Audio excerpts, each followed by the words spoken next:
They go out on the boats, and this is honestly probably one of my favorite action scenes in the entire trilogy. Oh, it's so good, dude. It's more of a small scale battle, but it's based on the Fellowship against this massive orc pack, and it's a great fight in the forest. Everything is done practically, and it looks incredible. And there's this is one thing that's great. The costume design is amazing. It's one of those movies that honestly, just due to how well the costumes are done. It's one thing that The Hobbit will age. 3, 2, 1. Yo, welcome back to the Way Podcast. We have Beck joining us once again. For episode 19. Episode 19. At least recorded episode 19. Yeah. We'll see how the order works out, but this is the plan for this one. So, by the time this has come out, the Hobbit review episode has come out. And this is going to be a continuation of that review series. Just a lot of Tolkien this week. I started The Hobbit on Sunday, watched Desolation of Smaug Tuesday, watched, started Sunday, Monday, Tuesday, watched the 3 Hobbit movies, recorded the episodes with Sachin, Thursday, watched The Fellowship of the Ring, Friday, watched, The Two Towers, and then Return of the King. Last night I watched Return of the King, so Beck has been studying real hard for this test, so so today we're going to be talking about Lord of the Rings, one of my favorite, if not my favorite trilogy. Grew up watching it, talked about it last time, and we're going to continue on from The Hobbit. I will say, to close off our movie trilogy of episodes we've done recently, this is gonna be a good one, and those movies, really good movies. They're really good movies, phenomenal. If you haven't seen them already, disclaimer before we start: you should just watch them. Yeah, they hold up really well. It's because a lot of the effects in it, like all the scenes, they're done practically, so it's not all CGI like the wraiths. Harry Potter. Yeah, if they're made, if the wraiths were made today, they would have been CGI, I believe. I don't think they would have thrown guys. So we can start from the first. We'll start from the first movie, The Fellowship of the Ring. Lays the foundation for the rest of the films. So we start out, just a quick recap. We start out in the Shire with Frodo. If you watch the extended version, you get more of a backstory on the hobbits themselves. Interesting people. That's the whole Tolkien's whole vibe. Describing different races and creating whole separate people, and you kind of get that with the beginning of Lord of the Rings and the Fellowship of the Ring, and then it's, you want to continue with the recap of it? You watched it most recently, so basically here's how the movie starts, picking up where we left off. Bilbo Baggins still has the ring. Yeah. And what happens is the movie moves on. They start to move forward, and then as the darkness of Sauron and his forces start to move forward, Gandalf, along with Saruman and a couple other people, realize that Bilbo this entire time had the Ring of Power, the ring to rule, the one ring to rule them all. Yes. And so he tells Bilbo, look, you need to go on this quest. Someone needs to destroy the ring. We need to destroy it. Yeah. And Bilbo basically says, I can't do it anymore. So he gives it to Frodo. Frodo takes the ring, and just speeding things along here, goes with Samwise Gamgee, who overhears everything. Yeah. Gandalf, and 2 of his Hobbit friends, and they go on this quest and adventure. Gandalf originally is going to go help them get to this elven city of Rivendell, but is betrayed by Saruman. Who joins forces with Sauron. And then, so they are forced to go to the city of Bree by themselves, the hobbits. Yep. Well, they are hunted down by the Nazgul in what is an incredible sequence. Just so good. Yeah, so we have that beginning part of them, when you learn about, the whole ring, which is a cool scene, especially because that movie was the first of any of the Tolkien universe we released. They gave you a good basis of what's going on with the ring, right? The continuity is actually incredible how well the Hobbit trilogy ends, and goes right into Lord of the Rings, and how everything just lines up perfectly. Yeah, that's one thing that they really did well. They weren't really faithful to the book as much in The Hobbit, but it worked really well to transition into the next films. Mm-hmm. And with that, you see Bilbo at the beginning. He's a little mysterious, He's talking about I have to go. it's my time is up now. And Frodo's like, what are you talking about? And then the whole thing, at his party, he disappears at his 11th birthday or whatever. Yeah. It's actually something interesting because they talk about how old he is, and you realize when you're watching it, the ring is what's prolonging his life. Yeah. And when eventually when Bilbo and all them meet him at Rivendell, he's aged quite a bit, and the effects have slowly worn off on him. Yeah. And once they hop in the adventure, Gandalf, it's like a whole. One thing I love about the Fellowship of the Ring, there's so like. The inciting incident is such, and it creates such like disarray. Like everyone, there's no coherency with anyone that's going on in Middle Earth. Like it's like everyone's like something is being revealed and slowly building, throughout the entire movie. Yeah, no, that first movie, the scene, the pacing of it's perfect. And they pack a lot into that movie, and it's a really tight script. And you see they go, Hobbit. Shire moves on to the Nazgul scene. They go to Bree, meet up with Aragorn, Viggo Mortensen. I think that's his last name. They meet up with him. They go off into the forest. Frodo gets stabbed by who we later find out is the Witch King Angmar. Yeah, they're ambushed at. Awesome scene again. Yeah, incredible. I mean, the Nazgul are probably the best of like the side characters that have no real personality. Like of all the villains that you don't really learn about. Where were we? We were talking about the Nazgul. Yeah. Yeah.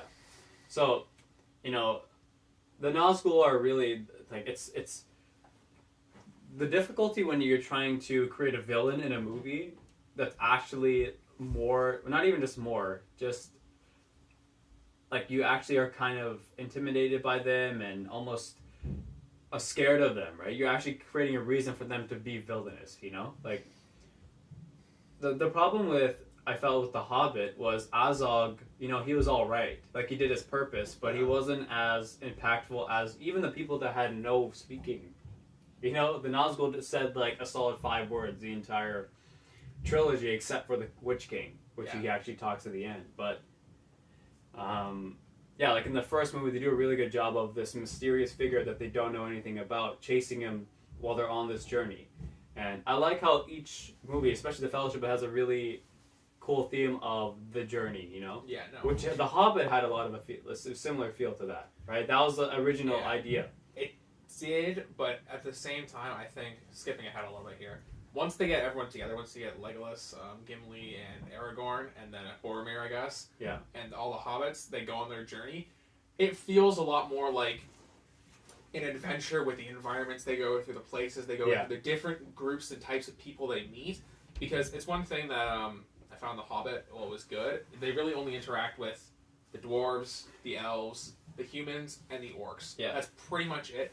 Within the Lord of the Rings, you see... Oh, sorry, the Druid also in the Shape Changer. Yeah. But other than that, you really don't meet a lot of the other exceptional characters from Middle-earth. Yeah. When they go down, they find the Goblin Hive. I know they were in The Hobbit, but they go down the Goblin Hive in the Mines of Moria. They fight the Balrog. Well, that's like, okay, so that's getting closer to the end. But, yeah. Why don't we go a little bit more chronologically with that? Yeah. So, well, I know, but, Yeah, it's such a sick It's scene. such a cool scene. Yeah. So, we're at the point... why don't we start from where we're at, Bree, right? Bree, yeah.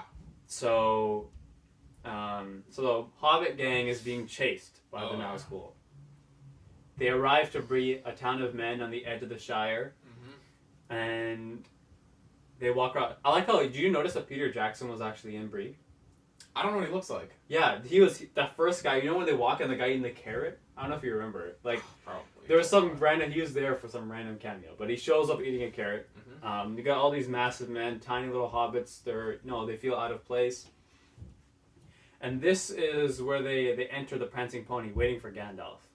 And Gandalf, at this point, as we know, the audience, he is gone to seek Saruman's counsel, right? Support. Yeah, captured. Yeah, and he's been captured and betrayed by Saruman, put at the top of the Tower of Orthanc in Isengard. Yeah, I didn't know the name of the tower. They don't say it, but you obviously do.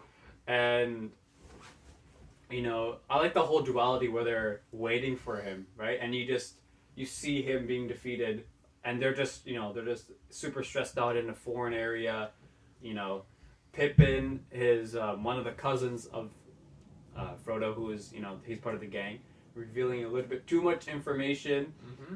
Frodo gets real stressed out, and he goes to tell Pippin, "No, don't say that. Don't stop talking about me." And then the ring finds his finger, flies out of his pocket, lands perfectly, disappears. But he doesn't disappear. He enters a different world, the Ringwraith world, where only the Ringwraiths can see him. And Sauron, right? And Sauron. And this is what brings the Nazgul to Bree. They feel the power of the ring being used, and the Nazgul locate him and start tracking them down. At this point, you're introduced to Strider. You see Strider, just eyeing them in the corner. People are kind of confused about him. Don't know what he's about.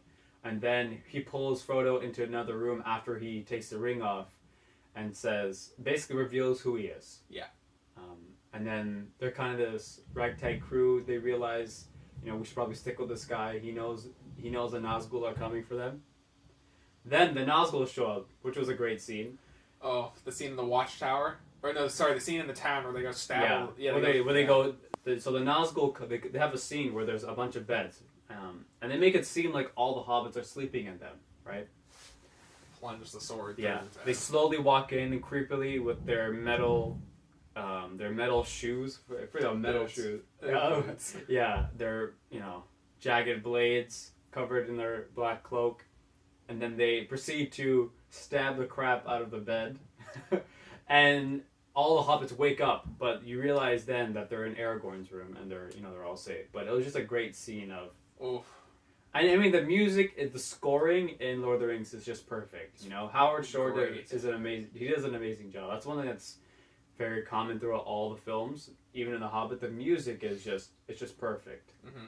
And so after that, they set out in the morning. And they head to Rivendell, where Aragorn grew up. And Aragorn, you don't really know that much more other than, he's some guy who's trying to help the ranger from the north, trying to help them. They travel through the forest, a lot of whimsical, fun stuff, bringing back the sense of adventure. And then... Well, no, they get hunted down by the Nazgul and in the forest, yeah, right? and Arwen comes and rescues them and brings them along. Because Frodo gets stabbed by the Witch King. They take up refuge in this abandoned tower. Yeah, the watchtower. Yeah, which is that scene where they see all the Nazgul coming down from the plains which was a great scene. And this is the first time you ever see the hobbits actually have to defend themselves. So Strider is nowhere to be found. He's gone out to search for food. And then the Nazgul ambush them. They're surrounded in the tower. All 9 come around him, and these small little hobbits will defend themselves against these undead kings. Yeah. And this is actually when he puts on the ring, also. Yeah, and then Frodo realizes, what are we gonna do? Samwise gets wrecked. He's like, oh! Then he just they just pick him up, throw him out. Yeah. And then he's like, don't worry, they won't find me. I'll put my ring on. But he does not know that the Nazgul can see him. Though then the Witch King comes forward, pulls out his Morgul blade, stabs him into the shoulder, piercing him with an infectious necrotic poison. energy. I guess. I don't know, like something that's making him decay. Yeah, and become one of them. Yeah, and thankfully, good old Strider shows up with fire. He goes with a torch, which is. This just shows how Aragorn somehow he's overpowered. This guy comes in, sword, and a torch just wrecks all these Nazgul. Yeah. And now Frodo is dying from his wounds, and they're trying to rush to Rivendell. They try to find some sort of weed to help heal him. What I thought was also cool when they went to that place where the hobbits actually were captured and. Sorry, the hobbits. The dwarves are captured by the trolls and then returned to stone. Yeah. That was a cool continuity there. That was a good scene. I know. We could spend an easy episode on each movie now that I realize it. Yeah, and they're there, and that's a great scene. It's always so distraught. They're never in a really comfortable spot. They never feel safe, but unlike in the Hobbit movies. Like, Azog and his orcs, they just feel like a threat to keep the plot moving. The Nazgul feel like a force of nature in the world. Yeah, they can't be stopped. Like, that's their whole thing. And then Azog is like... It's better. it's Azog is less of hunting them. It's more of like he's just an army, and he's eventually he's more like a kind of Sauron character where he controls a legion versus a pack that's hunting them down. Mm-hmm. You know, for sure. And then you get to the scene. Arwen appears, searching. She feels her presence or whatever. You know, she shows up. Liv Tyler saves Liv Tyler saves Frodo and brings him back, which is an awesome scene too. The forest chase. I mean, with scene with the river at the end, where the water rushes down. And destroys so then the Nazgul catch up. Of course, Liv Tyler, Arwen has to defend herself, basically ride away from the 9 Nazgul who pursue her. Yeah. And she reaches a border of Rivendell, and then the power of the elves saves them. She uses her power as an elf. She finds water, and then enchants it to somehow enchants it with her elf powers, and wrecks all the Nazgul. I mean, that was like one of the only times they spoke. You guys, bring the halfling, she witch or whatever, or she elf. Yeah. And then they get wrecked. They end up in Rivendell, and then they actually finally rest for a bit.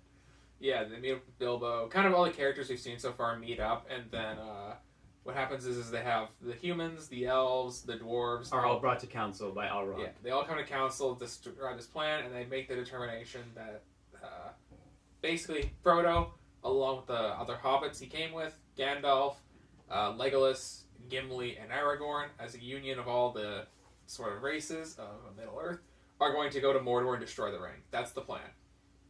So they do that. A few other small plot things happen, like we're introduced to a few things that are more relevant later, like Return of the King of the Sword.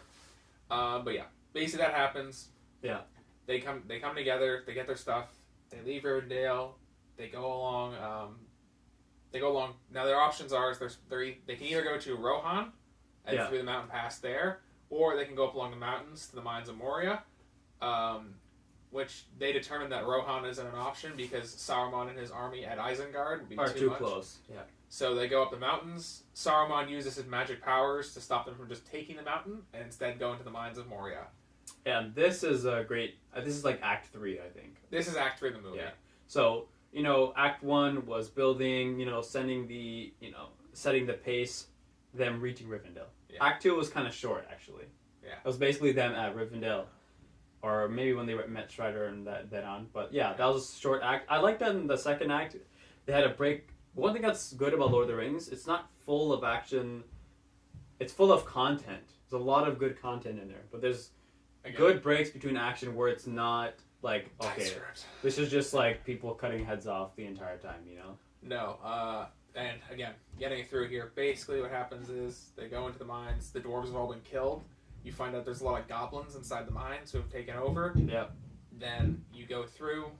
We all learn as the audience that Gandalf knows that some dark force has been awakened down there by the dwarves. Yeah. They go through.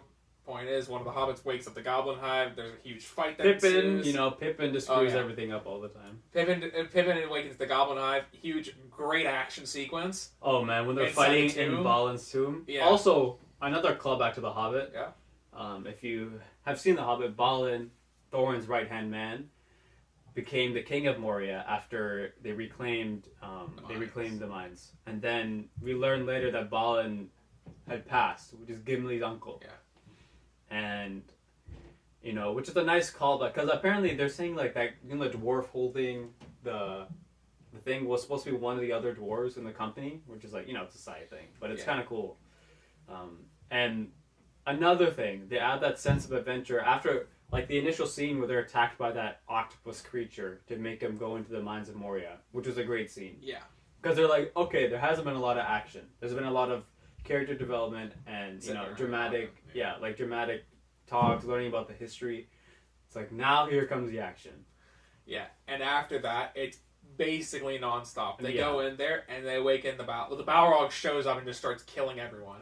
Yeah. And this is where Gandalf makes his sacrifice and says, "Run, you fools. Run, you fools. And you shall not pass." Yeah, you shall not pass. So basically, he knocks the Balrog into the depths of Moria. The Balrog grabs him with his flame whip, pulls him down. We all think Gandalf is dead, or we're supposed to. And then, everyone's distraught, They leave. They run out, and then you see everyone weeping, because they believe Gandalf has fallen to his doom. And now they need to travel further. Yeah. Further south. They're going to Lothlorien, basically where Galadriel and the High Elves are. Mm-hmm. So, they reach that point, and that's another cool thing where they finally reach the forest, and then you learn about they have another break, right? It's so like. That's something. The pacing is so good in the movie. Like it's perfect. There's a lot that goes on in the movies, but it doesn't feel like any of the time is wasted. Yeah, because the books are hundreds and hundreds. Like the first book has like almost 200,000 words or something in it. Like it's ridiculous, and they have more than enough content to make a long ass movie about it. And there's even a scene. I don't know if you watched the extended, but you didn't have time. I had a day. Yeah. I had a day for each movie, Yeah. so no. But they had a little scene where you learn basically Aragorn can actually convene and speak with the elves he's very connected to them. There's a scene where they're all waiting in the trees after they return, and he's talking to them, and then you see that scene where he's flashing, where Galadriel flashes in the future. Mm-hmm. That scene is actually the extended version. There's a scene before that where they're all looking at Frodo, and everyone's kind of like, I don't trust you, you don't trust me. And it's you see the fellowship breaking at that point. Meanwhile, as they reach the forest, Saruman has created this orc goblin mutant known as the Uruk-hai. And he sets this Uruk-hai pack after the halflings. Yeah. And then they have, what's his name? I forget the guy's name. The leader, the guy with long hair. They don't say his name. I don't think they gave him a name, but he's like the leader of the gang. Yeah. So they go into the forest after. They're basically super powered orcs. They're orcs that have drank a few protein shakes. Yeah, they're dieseled. Yeah, as one would say. No. So what happens is they do the whole thing with the High Elves. Frodo is given a few extra items that belong on his journey. Then they go out on the boats, and this is honestly probably one of my favorite action scenes in the entire trilogy. It's so good, dude. It's more of a small scale battle, but it's based on the Fellowship against this massive orc pack, and it's a great fight in the forest. Everything is done practically, and it looks incredible. And there's this is one thing that's great. The costume design is amazing. It's one of those movies that honestly, just due to how well the costumes are done. It's one thing that The Hobbit will age poorly because CGI. CGI is gonna get better and better, and it's gonna look faker and faker. But you can never ever, you can just get a better computer chip and make CGI look better. Yeah. You can never get a better costume at that level unless you get a better artist. But there are not many better artists than costume designers on Lord of the Rings. Yeah. I mean, that scene, and then this is just a great part of the book. You see everything breaking down. I mean, the relationship between Boromir and Frodo, you see it breaking down as they travel through Moria, well before. And there's lots of hints of, the Fellowship being weakened. Yeah. And which is weird, an adventure movie is all about, the struggles, but then usually the group comes back together at the end to solve something. But there's a big difference in this. After this huge battle sequence, you have everyone basically fighting on their own. Well, a little bit. At the beginning, Frodo ventures off. Boromir and him get into a fight where Boromir tries to take the ring. Boromir, he basically fulfills his ancestors' prophecy of, being enchanted by the ring. That's one thing that's a reoccurring theme, is that men are weak. They're weak to worldly desires, and the ring will overpower them. Same thing with Boromir when we learn about the creation of the ring, Isildur. They called it Isildur's Bane of his existence. He couldn't destroy the ring. And, you see a scene where he's hunted down with the orcs, and he's, the ring is lost. And then eventually fell in Gollum, which is later. Yeah, we learn about that in, multiple movies later. I think it's at the beginning of the third movie. Yeah. And, amazing sequence. You have Boromir with Frodo at the same time. The Uruk-hai are catching up. They're basically there in the forest with them. Legolas senses something is wrong, and that they're it's basically foreshadowing that they're going to attack. Yeah. And then so the Uruk-hai start to infiltrate their area, and Aragorn is looking for Frodo now. Yeah.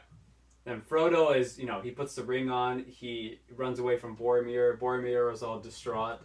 And then he ends up at this old, little castle area, small area. And then Aragorn finds him, and he's saying... He resists the ring. Which is the sickest... It's such a good scene. It's such a good Aragorn realizes that there's something wrong, right? He's like, where is Frodo? He finds Frodo. He sees the ring is in his hand. And he said, will you take it from me? Will you take it? Yeah. Because he feels like he can't handle his burden. Then Aragorn, you see him approach him slowly. He gives him this kind of look.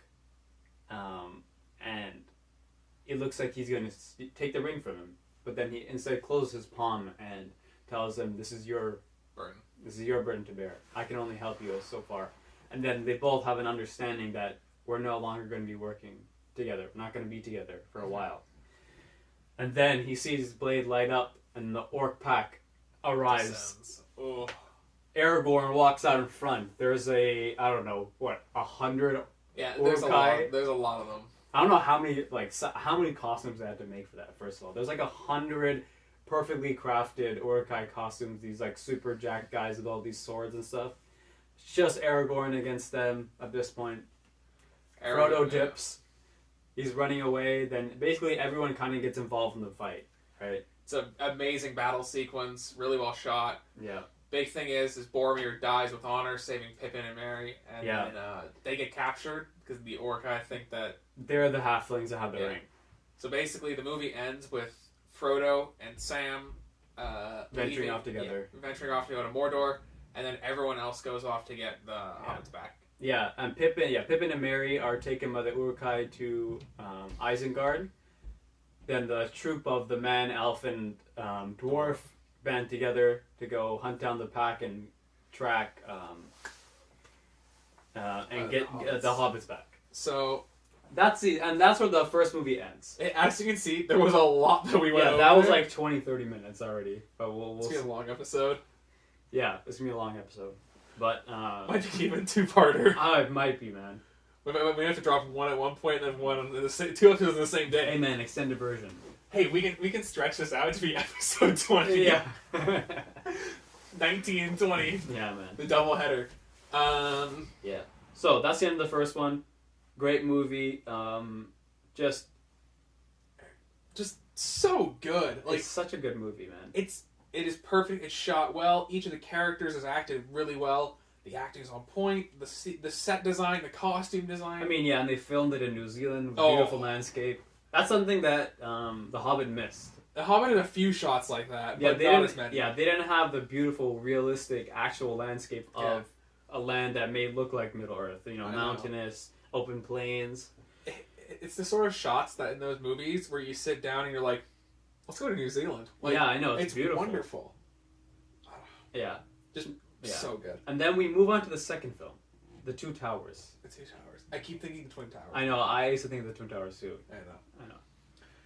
And so this, first of all, the second movie is so good in the sense that it just picks up. It's like a new episode. There's a quote from Gandalf right after they get out of the mountain, out of the frying pan and into the fire, right? That's literally the second movie. I know.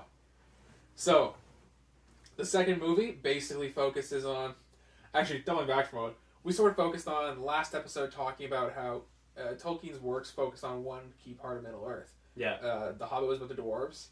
The first book, I don't remember what it's called, Silmarillion. The Silmarillion is like focused on the elves, and the Lord of the Rings is focused on men. And this is kind of where we really see that picked up and move forward. With that movie focuses on Saruman and his army versus Rohan. The human forces in Rohan, the kingdom of Rohan. Yeah, which are how does the second one start again? So the second one begins. The first opening shot is it cuts the dream Frodo is having where Gandalf is being dragged through the depths of the mines. That is so with good. the Balrog fighting him in midair before crashing into a lake, and that's where the movie starts. It then cuts to that was a great scene them too. moving along. Yeah. So then it cuts to Aragorn, Legolas, and Gimli moving across the fields, tracking the orc pack. Again, just showing off that beautiful New Zealand landscape. Yeah, wide open plains, mountains in the background. Yeah. Yeah, just running around. It's really nice. Yeah. So basically, they go around for that, like for a few minutes. They have a couple of scenes with Frodo and Sam, developing character, just kind of talk about what they're going through. Then we get to the first part. The orcs come up against a forest. And what happens is... Ooh, yeah, this is a good part. Orcs are debating if they should eat Sam or Pippin, and then the leader, the Uruk-hai, basically says, no, we're not going to do that. This is what they do, they actually, on the way, the Uruk-hai meet up with the orcs. That's why, there's a battle. Basically, Uruk-hai are some mutant form of goblins that are just steroided up, and then orcs are like the regular people, you know? Yeah. Regular people. So what happens is basically they do that, and then at nighttime you see a bunch of human riders come in, and they just kill all the orcs. All the Uruk-hai and the orcs. The orcs are fighting amongst themselves, trying to eat each other. Yeah. So that happens. Merry and Pippin escape into the forest, and then the humans ride off. Sorry, but we don't learn that the Merry and Pippin survived until later, right? Sort of. You see, you're supposed to think they were going to get trampled by a horse, but it's a cutaway shot. Yeah, they cut away, and then, that was a good scene, too, where... It's a great action sequence. It's perfect. It really shows the orcs as orcs, and it's kind of... They're all gross and disgusting. It gives them all a personality, you know?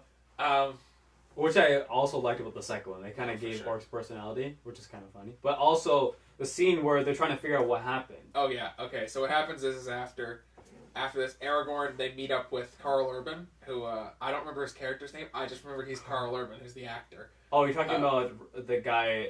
the lead of the captain. Oh, what's the his captain name? and, like, the lord. It's... We're going to call him Karl Urban, because that's, you know. I can't not. I'll have to search. I can't search it up, though. Yeah, search it up on your phone. But in the meantime, yeah. So they... Oh, yeah, before that, though, you see a pile of...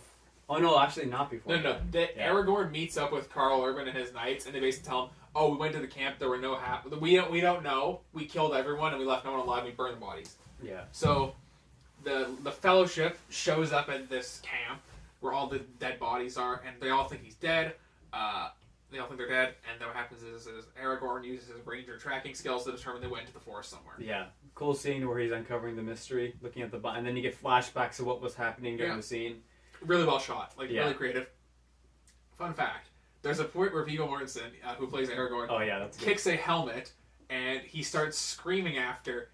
he's not screaming as a character. He kicked the metal helmet so hard he broke his foot. Yeah, he broke his foot. Yeah. So... That's why he does that, which is just a little fun fact about the movie. Aramir, that's his name. Aramir? Yeah. That's it? That's his name. I literally just opened Google right now. So. Just check. I'm pretty sure it's Aramir. Okay. But yeah, so basically what happens is that happens. And then after, we cut back to Merry and Pippin. Again, great scene where they're running through the forest, it's being chased down by an orc, and then what happens is you meet Treebeard, who's an ant. Epic. Who kills the orc and just eviscerates him. I mean, yeah, it's a giant tree. Yeah. And that's one thing that they really did well. They shortened that scene so much. Because in the book, they meet Tom Bombadil. Which is such a waste of time, honestly. It's so long. I mean, he's a whimsical character, a side character in Middle-earth that you learn about in other books. But they cut that part out, which was good. And they reduced the conversation with the Ent. So, the Ents encounter, they're saying that Saruman is basically cutting down the forest, burning it. The orcs are polluting these lands, essentially. And then the Ents have been there for thousands of years, and they're trying to protect the forest. And meanwhile, they're saved by Treebeard. What else is happening? Saruman is building up his army at this point, right? Éomer, yeah. Okay, you were right. Yeah. And so they're talking, basically, there's a lot of flashes between the two groups. And then we get the scene where he's like, Treebeard's like, I'm going to take you to the White Wizard, who we think is Sauron, based on what we've been told so far. Yeah. And it turns out to be Gandalf has become the White Wizard brought back from the dead to complete his goal, because Sauron is no longer a member of the Order. I guess. Yeah, he's no longer the leader of the Wizard Order. Yeah. And and then how about after that scene? How do they get to Rohan? Okay, well first we have to talk about Gandalf as being the most badass person in the entire movie. He's like, Gandalf says, he explains how after fighting the Balrog, he was teleported to some tower out in the mountains where he fought the Balrog with a sword and killed it by himself. And he took the power of lightning. Man is like Thor. Yeah. Jesus himself gave him the power to just defeat this Balrog. So he defeats the Balrog by throwing it off the side of a mountain after shooting it with a lightning bolt. Such a good line by Sir Ian McKellen. He's like, I fought that creature till I smote him on the mountainside. Yeah. It's so good. Old English. It's such a good line. It's such a great scene. Gandalf is power leveling while everyone else is and then he's obviously Gandalf was wrecked and he dies. Yeah. And then he basically brought back to life by the gods of the universe or something? Yeah. Okay. And then you see him, he has a white beard. He's brought back to fulfill his purpose as a wizard of Middle-earth. So, after that happens, Aragorn meets up. The Fellowship goes into the forest, and then Gandalf basically reveals himself. Yeah, he reveals himself to them. At this point, Merry and Pippin have gone off with the Treebeard, though, at this point, so they're kind of separate. Yeah, they're good. He tells them, look, the kingdom is mad and Rohan is falling apart. You need to go help them out. So yeah. Basically, at this point in Middle-earth, most kingdoms of men have fallen to corruption, disarray, everyone's poor, Except in Gondor. And Minas Tirith. But Gondor's pretty, they have a tyrannical ruler, Well, we'll touch on that later. Yeah. But point is, basically, he does that. Again, wonderful scene in the forest, New Zealand landscape. Yeah. They go over to the main kingdom of Rohan, and then... and they also introduce with the sickest music ever. The musical theme for each kingdom is really cool. Yeah. So they do that. They show up. Basically, Gandalf is with them. You find out that there has been an agent of... Sauron was poisoning the king, Theoden. Yeah. And in an incredible scene, Gandalf shows up with his staff and literally forces Sauron's mind out of Theoden. Yeah. After just destroying the kingdom. Yeah. And you meet also his daughter. Niece. Or niece. Yeah. Sorry. Oh yeah, and there's that somebody died. Oh, they didn't include that actually. What, the son? Okay, so yeah, they actually show how the son dies. Does he get killed by the visor? The son is killed. So basically, there's after the son was killed, or no, it wasn't after. No. So he was already mad. Basically, there's an extended version. In the extended version, there's a scene where Éomer, you see it after. This is before they actually meet up with Aragorn. They do a flashback scene where they have him in the bed, right, and then his sister is looking at him and she knows that he's gone. And the Éomer flashes back to when they found him in the river. There's a battle sequence. There's thousands of dead bodies, orcs everywhere. He finds his body and he's still alive. You have to save him. And then Éomer looks at the orc next to him and he turns him over and it's Saruman's hand on the face of the orc, which means they're troops from Saruman. So then that's when they realize that Saruman is betrayed them. Yeah. They then return, and then Gandalf and the crew show up. They enter Rohan. They wreck King Theoden, and they kick the evil out of him. It's also important to note Karl Urban's character Éomer was told by the king's advisor. Oh yes, Grima. Yeah, First of all, his name is Grima Wormtongue. Grima Wormtongue, and he looks like a sickly old dilapidated He looks like a frog. He looks like a frog. If a frog was human. Yeah. And basically, he tells Karl Urban, you need to leave the kingdom. You're not welcome here. He's banished, along with his men. So he takes his men and goes. A few things happen, and then... Theoden is freed from his evil mind control guy. So he does what he thinks is best, and decides to take all of his people to Helm's Deep, which is this massive fortress beside under the mountain. And also, we haven't really talked about Frodo and Sam. We'll come. How about let's just let's go through the Aragorn storyline, and then we'll come back to the Frodo storyline because there's a lot less to talk about there. Oh yeah.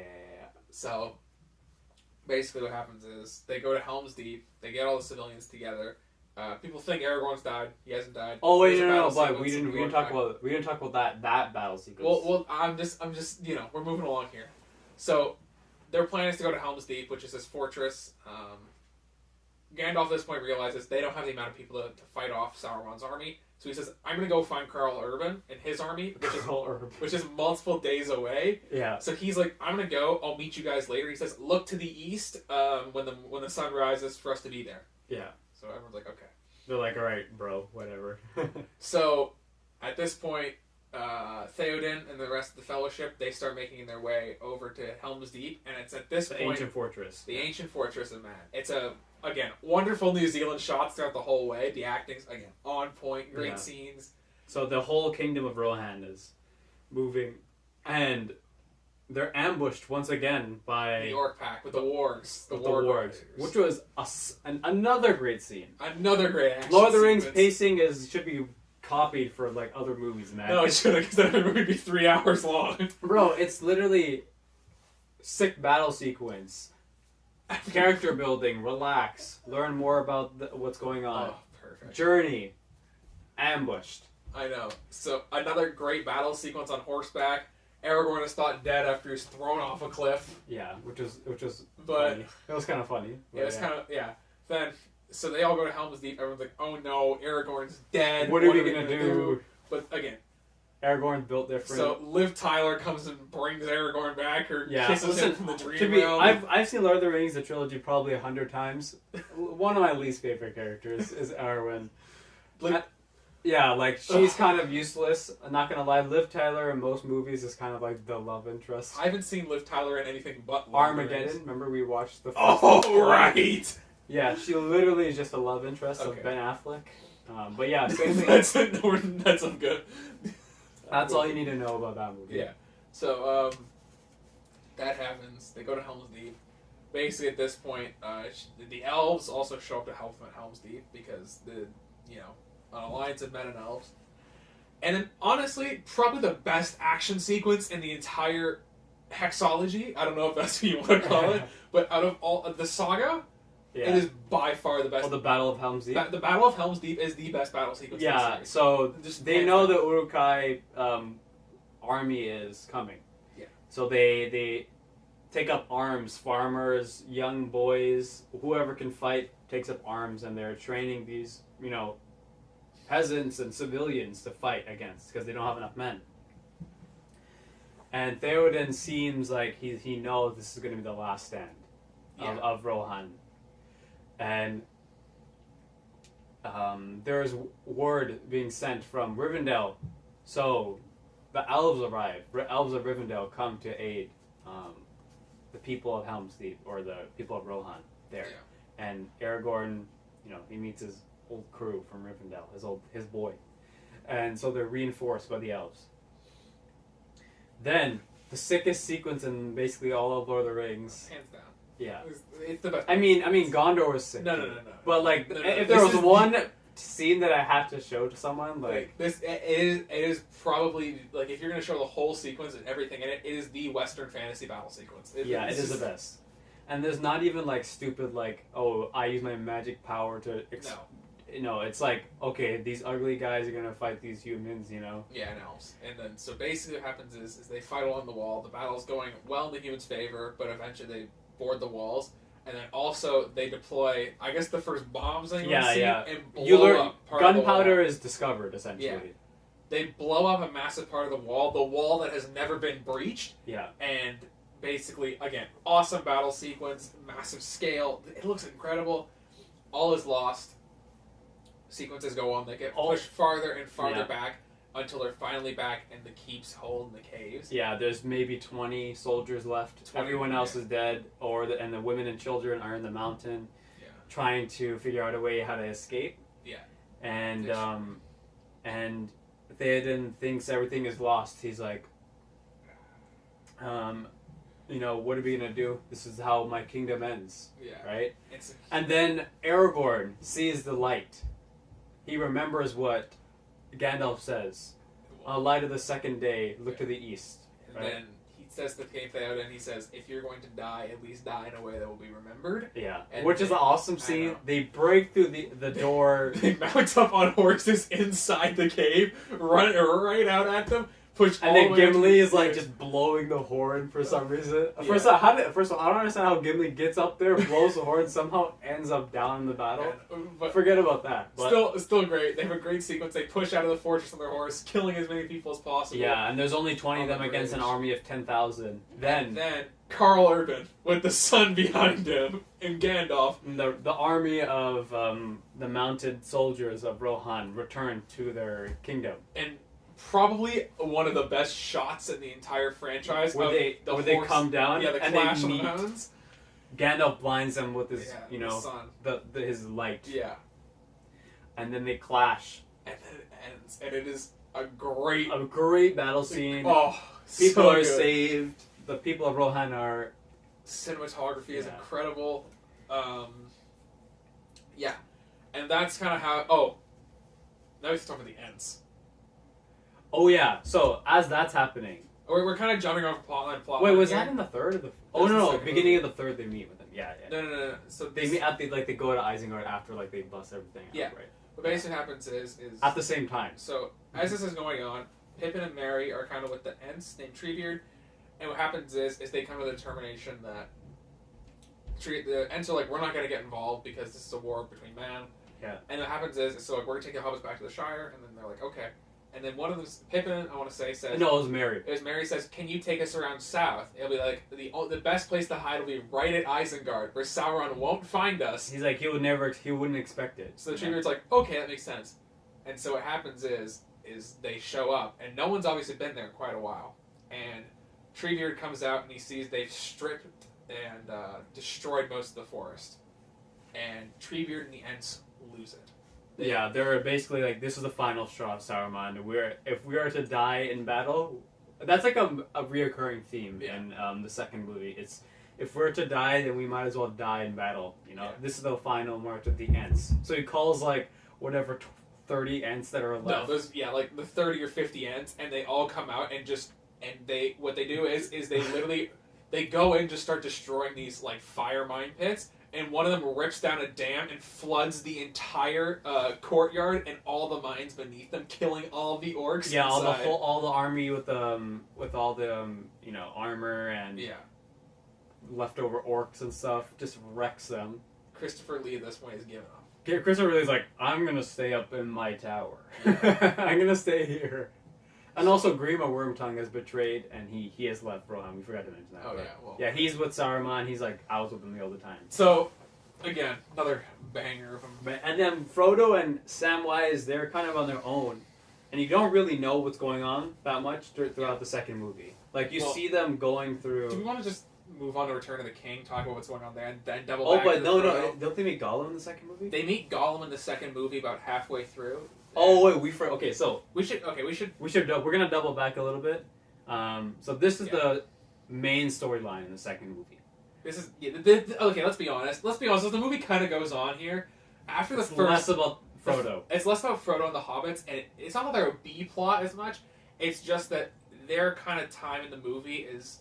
It's a lot slower paced. It's a lot slower paced, less time spent with them, and they really don't come together with the main plot again until like the last hour of Return of the King. Yeah. Which, by the way, the extended cut for that movie is 4 hours and 20 minutes. Yeah, it's great. You gotta watch it. It's a two-parter, guys. It's a multi-day event. So as all these things are happening, Can we go on break for a second? I gotta just take this real quick. We'll take a quick break, guys, and we'll come back. Alright, we'll be right back. Alright, guys, welcome back. We're coming back from the break. Where were we? We were talking about the second movie, and we're basically giving an update on Frodo and Sam. So, Frodo and Sam, they're kind of doing their own thing right now. They've separated from the main troop. Not really a lot happens with this movie. They meet...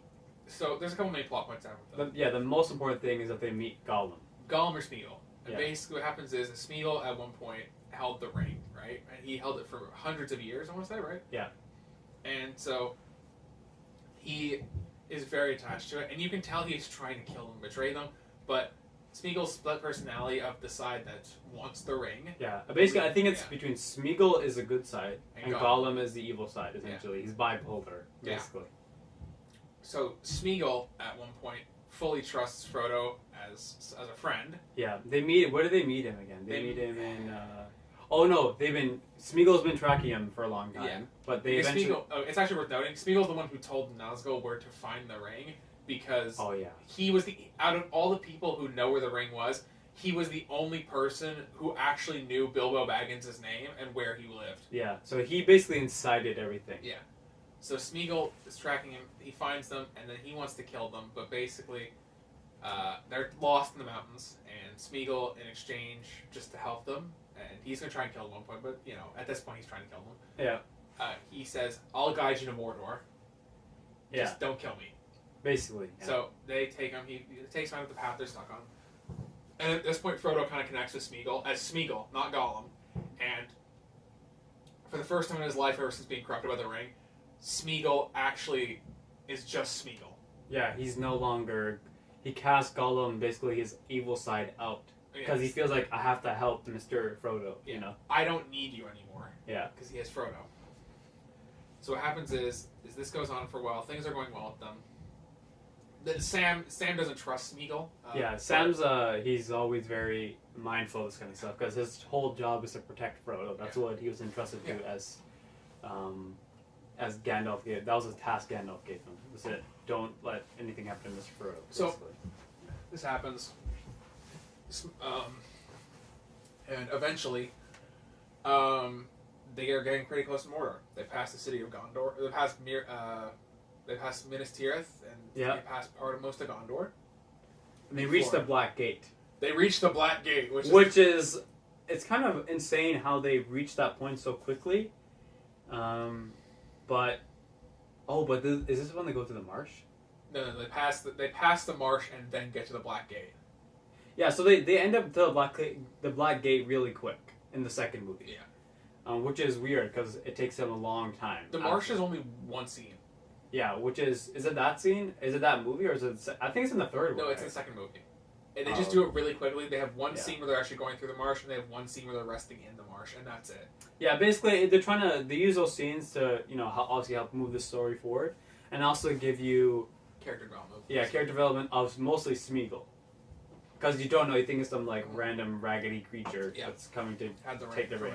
Well, and he saves Frodo from whatever spirits in the dead spirits from the ancient battle. So the big thing is that we're introduced to the second city, Gondor. The captain, who we later learn is Boromir's brother, finds them and thinks they're orc spies, so he captures them. He captures Sam and Frodo, and basically is interrogating them. He's interrogating them. He finds out that Frodo has the ring, and he wants to take it to have the strength to protect his city. But Frodo and Sam convince him not to take it after he realizes the ring is starting to take hold of him when they're in the cave. But the big thing that really is the big change here is Frodo kind of betrays Smeagol. He says, "Come on, Smeagol, just come.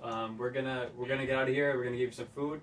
And then Smeagol's captured by the humans once again. So he betrays him, and this is where this is where Gollum comes back, and for the first time, Smeagol and Gollum are in agreement that they're going to kill Frodo and take the ring. They're like, this guy betrayed us. What are we going to do?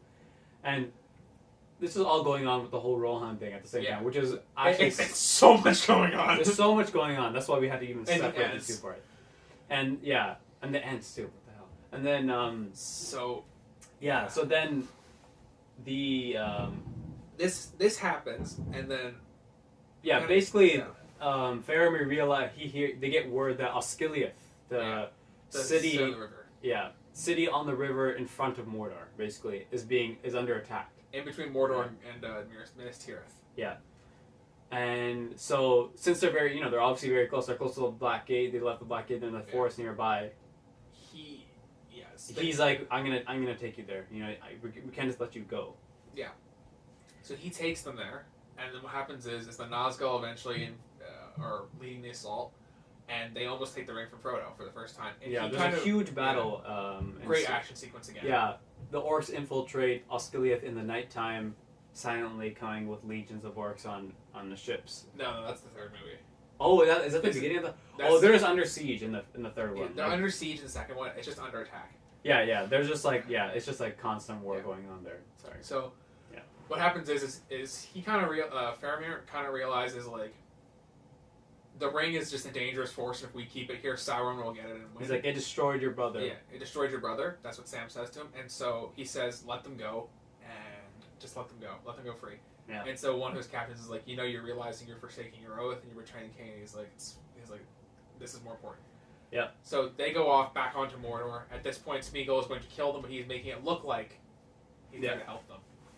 Yeah. So then the movie ends. They're going to the forest towards Mordor, and you see the thunder above the volcano. Yeah.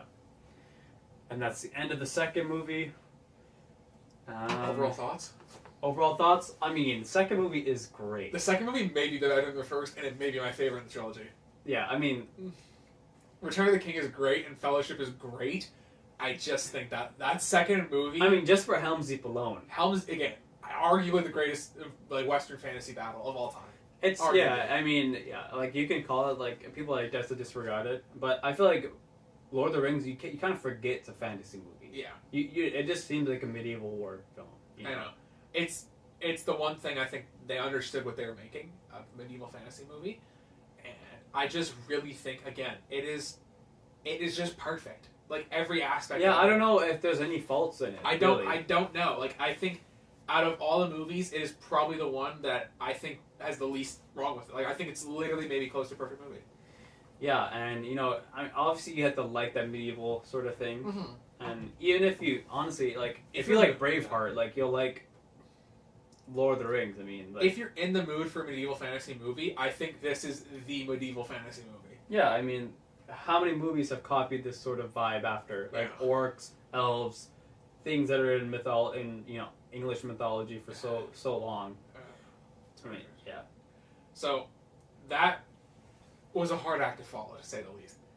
Return of the King somehow does it. Yeah, I mean, it's another movie. Every movie is good. Like, every movie is on the top 100 movies of all time on its own. Yeah, it's just, again, incredible. I think, actually, after we finish this movie, I do want to have to delve back and talk about thoughts on certain plot lines and just what you think of them, but for now, kind of blitzing through the plot and our initial impressions.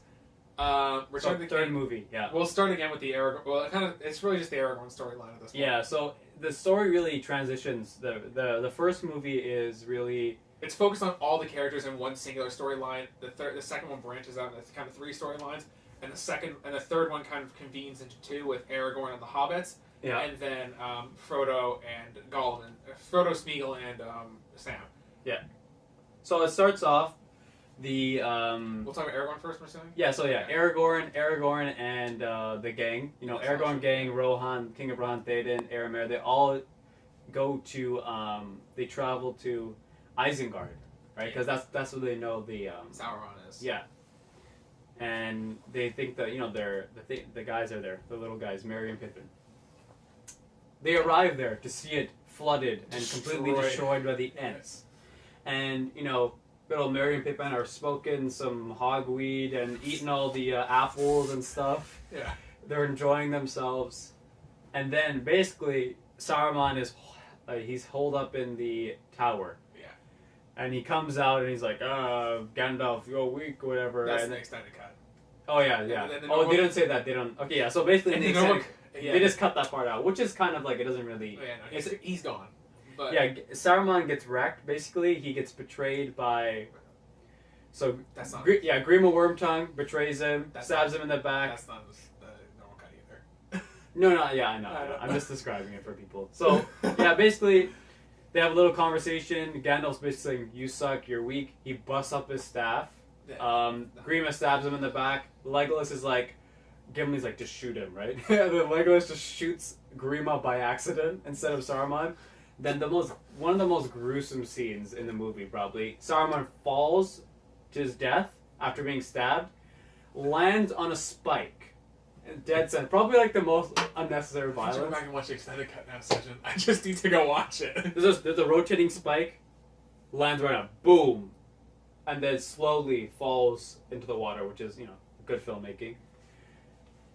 And why did they cut that out? I don't know. They needed to shorten it, man. It was 3.5 hours.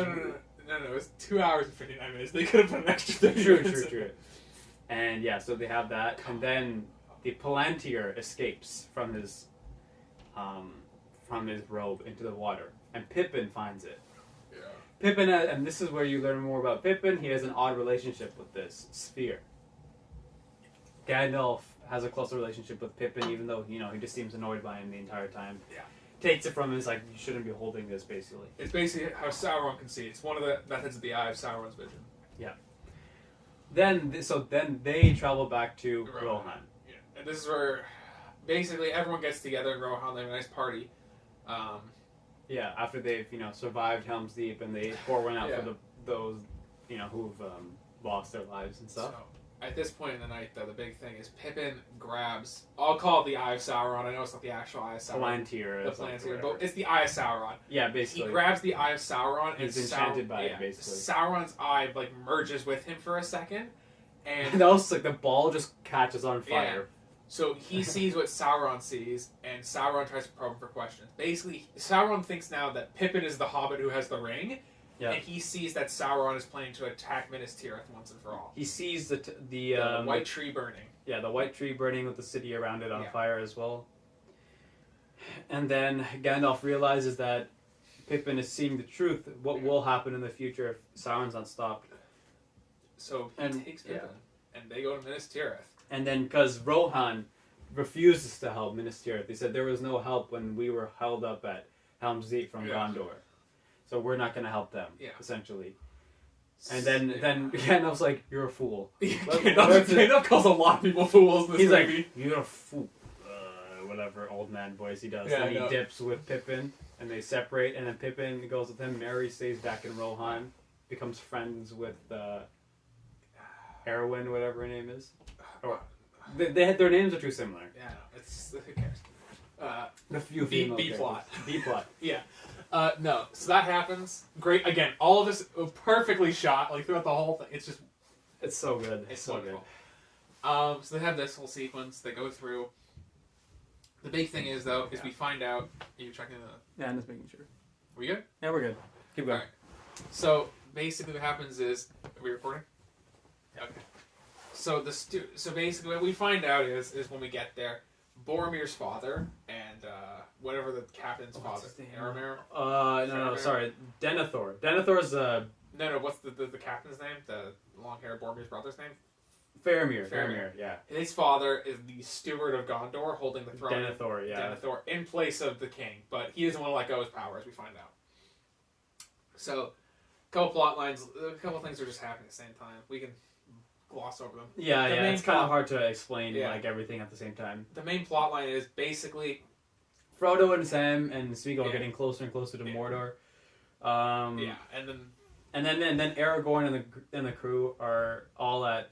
Sorry, Aragorn and them are at Rohan, and you forget about them for a bit. There's a cool sequence though. We do need to talk about the lighting of the beacons. Yeah. So basically, Denethor refuses to acknowledge Gandalf's threat, or not threat, heed of warning that there's Sauron's at your doorstep and he will destroy. Yeah, he will destroy your people. And Denethor is he's just mad himself. Yeah. He's already a little on edge. And he kind of, you see the relationship between him and Faramir. He basically loved one son more. He wished that Faramir had died instead of Boromir. Daddy issues. What time do you need to leave? It's fine. Okay, thank you. I just want to make sure that we're not pushing too far here. Yeah, we'll get her done. Look at this mission. Okay. Yeah. I can quickly bust the rest of this if you want. Yeah, basically, and then they cut out a scene where in the extended version, they have a scene where you learn more about the relationship between Faramir and Boromir. Basically, favorite son. Yeah, favorite son, big brother, little brother relationship. Yeah. So, he sends Gandalf away, and then Gandalf's like, "Hey, Pippin, I have a job for you. You must light the beacon to signal for them to call for Gondor calls for aid." Yeah. So, in a great sequence, he climbs, lights the beacon, and you see all the other beacons across Middle Earth are lit up. And then eventually the beacon at Rohan is lit, and there's a great scene where the Theoden, and you think he's gonna say no. Well, you don't think he's gonna say no, but he says Gondor is calling for aid, and Rohan will answer the call. And basically, they marshal all of Rohan's forces, and they call all forces from neighboring kingdoms to march towards Gondor to aid them in the final battle, essentially. The battle for Middle Earth. Yeah. So they grab all their stuff, and then what happens is while they're gone, Elrond, Hugo Weaving, comes to Aragorn and says, "I've reforged the sword." Narsil. Yeah, Narsil is the name of the yeah the one that cut the finger off Sauron's hand. Yeah, and Isildur. And so what happens is Aragorn, realizing that they don't have the numbers to beat his army, he goes to collect a debt from the mountain men of the north that they made. Which was fun. It was a funny scene too. Yeah. With Gimli, Not for sure. I'm never going to hear the end. The dwarf who won't go underground in a place in Elf will. So basically he goes and collects the army of the dead. In an awesome sequence again. Yeah. And he calls in the favor. So that happens. Yeah, and they infiltrate these. And we also learn later, like in the movie, that there's not just orcs coming from Mordor. There's evil men from the north with the south and the Savage Lands. Yeah, and like all these pirates, like all the bad guys are banding together essentially too. So we get all that sequence, but the main thing we see is Gondor is falling completely. Yeah, things are falling apart. Gandalf is taking control of the military. Yeah, Denethor is like going mad. He just basically just bitch slaps Denethor with his staff. Yeah, and then he's like, "All right, let's actually prepare for battle because we know what's coming." So he goes and fights at Gondor again. An incredible action sequence. Another great siege battle. Not as good as Helm's Deep, but still a great siege battle. Yeah, because Minas Tirith is on a grander scale. It's a bigger. It's hard to fortress. Have that scale. It's hard to match it. Yeah. So, in the extended version, the movie cuts halfway through when all the orcs from Mordor they've passed Osgiliath. Basically, they drive. Oh, that's probably my second favorite scene in the entire movie. What? Is when when Faramir retreats and he comes back and then basically he said, "You should go die anyway. Like I don't care about you." And then he goes to reclaim Osgiliath. Yeah. Oh. And then Denethor is eating, and he's forcing Pippin to sing him a song. Yeah. And as you see him, maybe the best scene in the third movie. Oh, so good, dude. Denethor basically is eating, and it's an allegory to all the soldiers that are going to their knowing deaths to go and reclaim Osgiliath. Basically, because Faramir has nothing left to live for. He goes with his small troops that he has with him, and they go to reclaim Osgiliath, knowing that they'll die in the process. It just cuts to black too. There's not even a sequence. Yeah, you don't even see any of them die. You just see Faramir return as the only survivor. He's not even a survivor. He's being dragged by his horse. Yeah, we don't know if he's alive or dead. Most people think he's dead. And then the orc army decides this is our time. Let's bring our whole crew out. The whole squad showed up. They show up. Great battle sequence happens. And then when all is lost, Rohan shows up. Because Rohan is the most badass. Rohan's just great. They show up with the riders, just start slaughtering the orc army. And from the other side. Gondor is basically almost fallen at this point, and they save the day. Until the Savage Men and their elephants show up. The boys show up. The Oliphants. As Samwise Gamgee says. Yeah, the Oliphants show up and the men start fighting. Rohan is starting to fall apart and lose. Yeah, it's a giant elephant. Jesus Christ. And then Aragorn shows up with the army of the dead, and the army of the dead just comes in and slaughters everyone. They're like, let's just wreck all these guys, Just kills everyone. And what happens is there's a great scene. Oh, we should talk about the Witch King. Oh my god, dude. Okay, so we'll come back to that. The battle is such a long part of the movie. It's like the center of the movie, maybe 45, 50 minutes of the movie is just that battle. Oh. And then Gondor is being sieged. You have like character development within the battle. You see people just being destroyed. Hope is lost. And the army when Rohan appears, the Witch King is just wrecking everyone too. When it's Wyvern or whatever. Yeah, whatever. It's not Wyvern. Is it Wyvern? Something like that. It's a Wyvern. It's not a dragon. It's Wyvern. Some creature that he rides. Some massive dragon serpent creature. And basically wrecking everyone. And then Theoden comes in. He gets destroyed by the Witch King. And then his aunt. His niece. His niece shows up. The Witch King says, "If you can't beat me, no man can. There's no man who can beat me." And then basically, she smuggles herself and Mary onto the battlefield because women are allowed to fight, right? Yeah. So he So he says that, and then she says, "Well, I'm not a man." And then Mary jumps up and shanks him in the back of the leg. And then she stabs him in the face. with his sword. With her sword. And he just goes... He just explodes, which is awesome. I mean, that's the only purpose that she was there for. Like, but it was awesome. It was so good. It was so good. Women power, girl power, I guess. Still, it was awesome. It was a great scene. Great scene. It was a great scene. And what happens is... Theoden is dead. He's killed, and he basically, it's all sad, aftermath of all these people dead. Yeah. She's now the leader of Rohan. Yep. And now, then we move on to Frodo. Frodo and Sam. Oh. They're continuing their journey. Smeagol is slowly becoming more and more suspicious to Sam. And the character moment. Character development is great. It's like the switch. Basically, Frodo is getting more and more corrupted by the ring. And he starts believing Smeagol over Sam.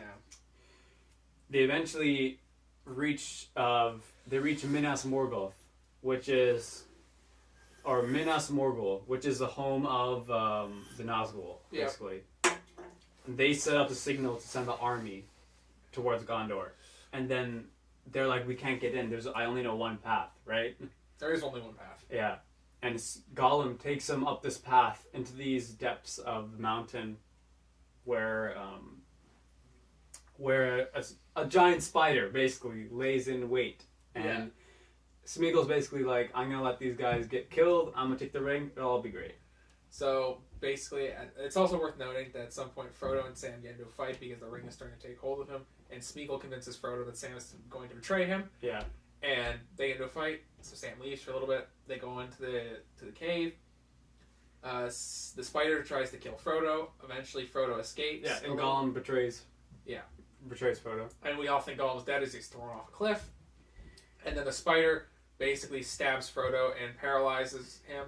And wraps him up. Yeah, but Sam comes to the rescue. Sam becomes a badass in the third movie. Bro, Sam is like... He has such good character development. He's like some timid guy in the first movie. Second movie, he gets more personality than the last one. He's like, I do everything. Yeah. Frodo does nothing. Yeah, Elijah Wood, and like I guess the point of the character, but Frodo's kind of He's a pretty weak character. He's a kind of a pain in the ass too in the third movie, but in the third movie, Sam is the goat. Like Sam's just great. He's a friend you've always wanted. He's the real one. Yeah. But yeah, so basically they do that. Sam. The orcs eventually find Frodo's body and capture him, but at this point Sam takes the ring so the orcs don't get it. Yeah. And then what happens is, the orcs take Frodo to their tower.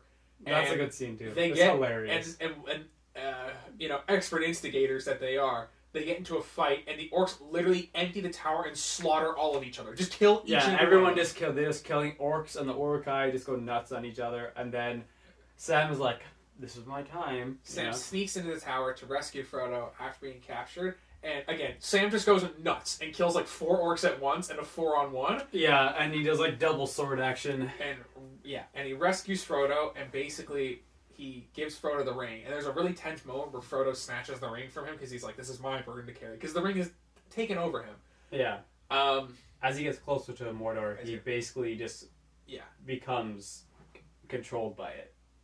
And so what happens is they get their orc gear on, and then they actually get to Mordor, and they see the plains of Gandalf. Yeah, and there's orcs everywhere. Again, wonderfully shot. Everything's perfect. Thousands and thousands of orcs, and this is after the Battle of Minas Tirith, so everything's in disarray. They don't know what's going on, essentially. So at this point though, because I want to say. Oh yeah, the captain, Faramir tells everyone he met Frodo and that he's alive with the ring. Yeah. And then so Gandalf says to everyone when they cross over Mordor, he's like, Frodo and Sam have left my sight, and he said they're going into Mordor. And at this point, Aragorn says to everyone, he says, so the only way they're going to get through to Mordor is the volcano, to Mount Doom, is if we call out Sauron's army. Yeah, so there's no way they'll get there. Yeah. So we have to distract them. So...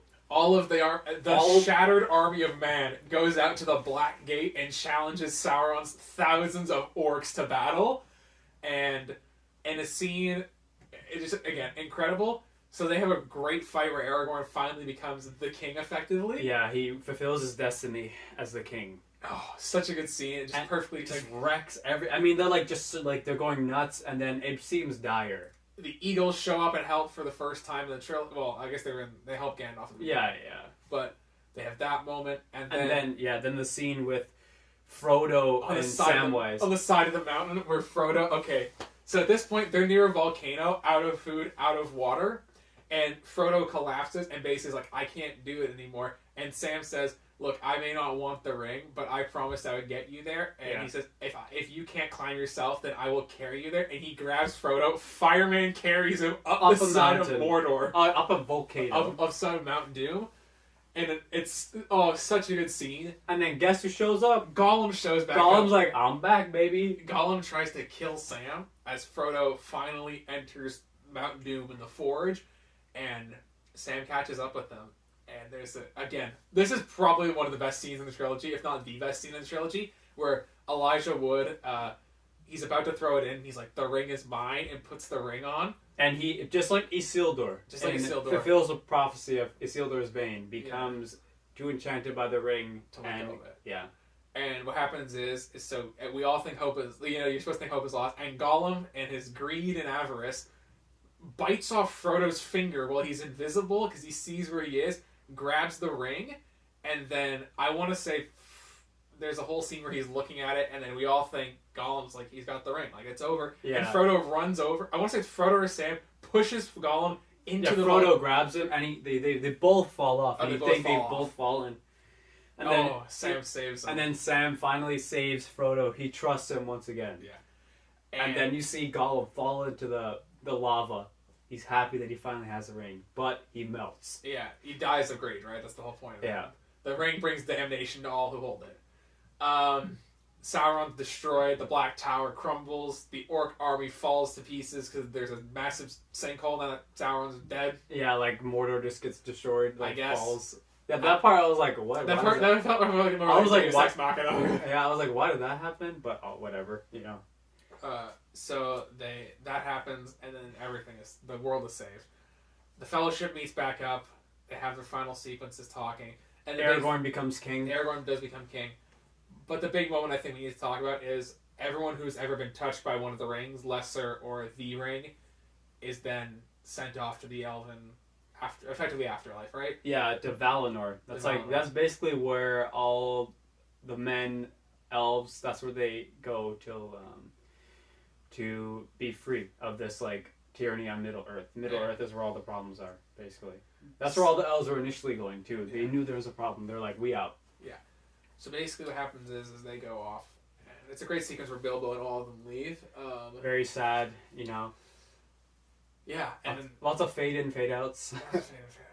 And then kind of, we're skipping over a lot at the end here of just kind of final plot wrap stuff. But overall, it's kind of how it ends. Overall, I'm very glad I watched these movies. I know that's a lot of plot recap we just kind of did there. And I know we kind of talked about our opinions throughout it, but I just want to briefly go over some plot lines. Which plot lines are your favorite out of all of them? I mean, I think I like Aragorn's.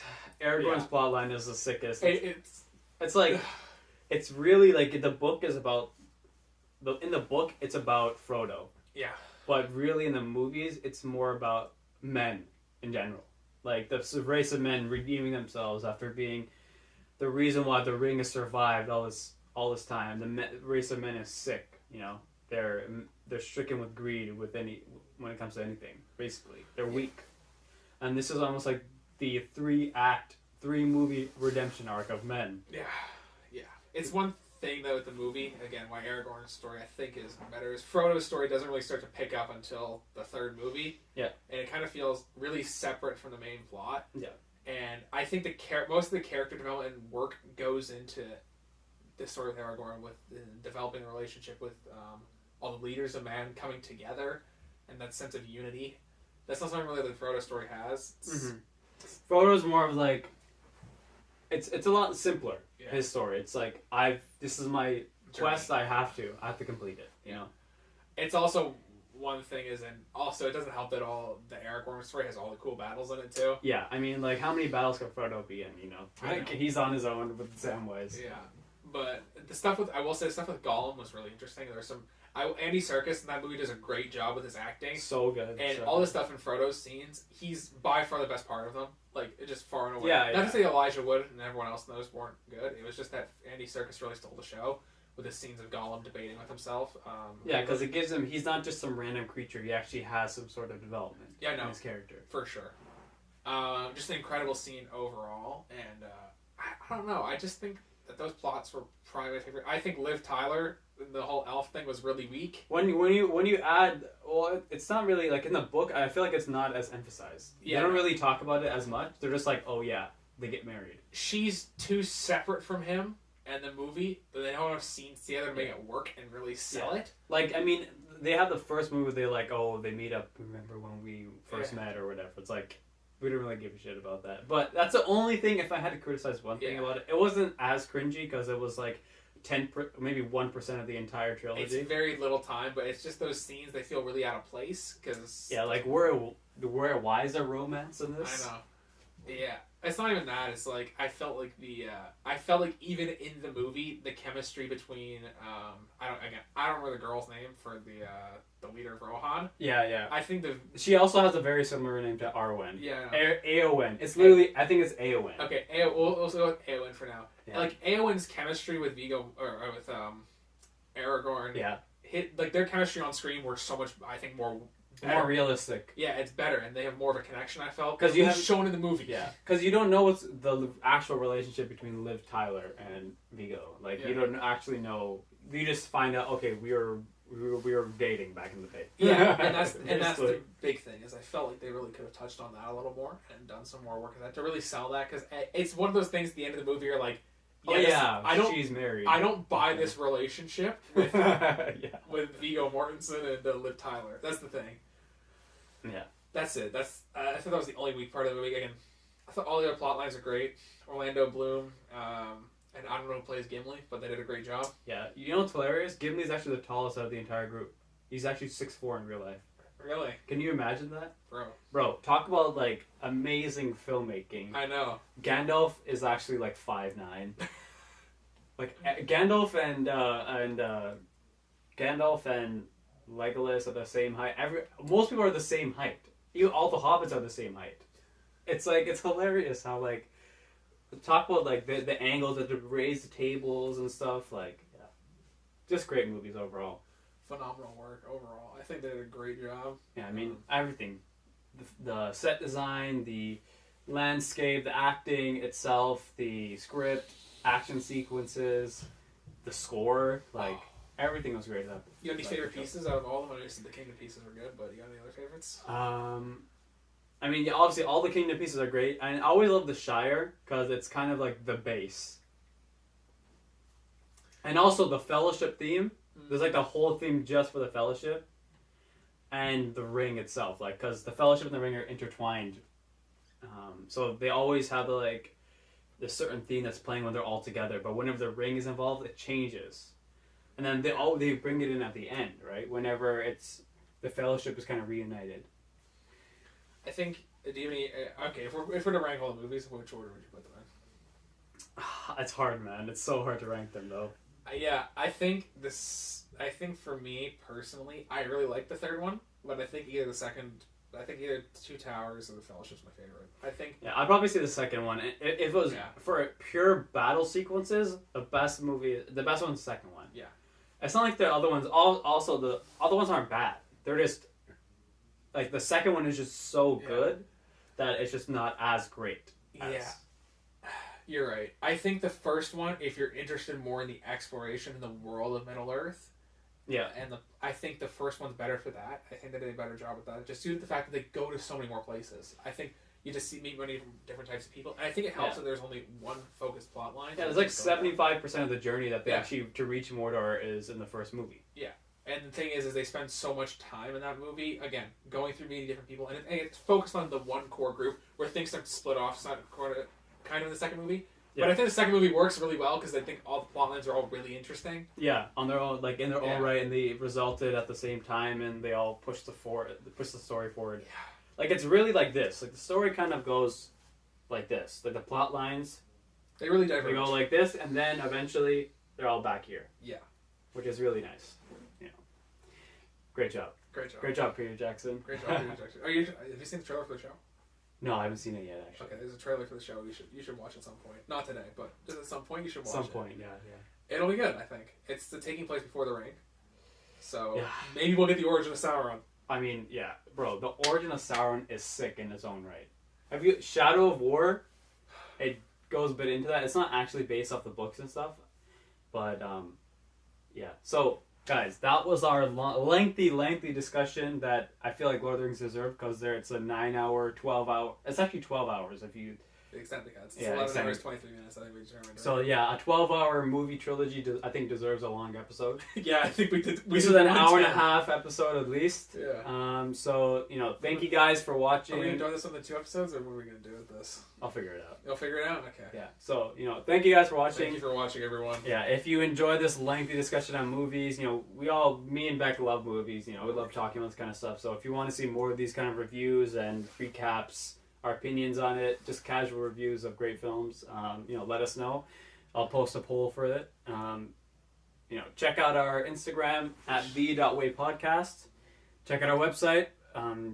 You'll see our blog post up there, and yeah, that's all for this week, guys. Thanks for watching. We should do next time a shorter movie, so we have less time spent on the recap and we're talking about the movie. Yeah, exactly. Yeah, because there's a lot of content. All right, guys. Peace. See ya.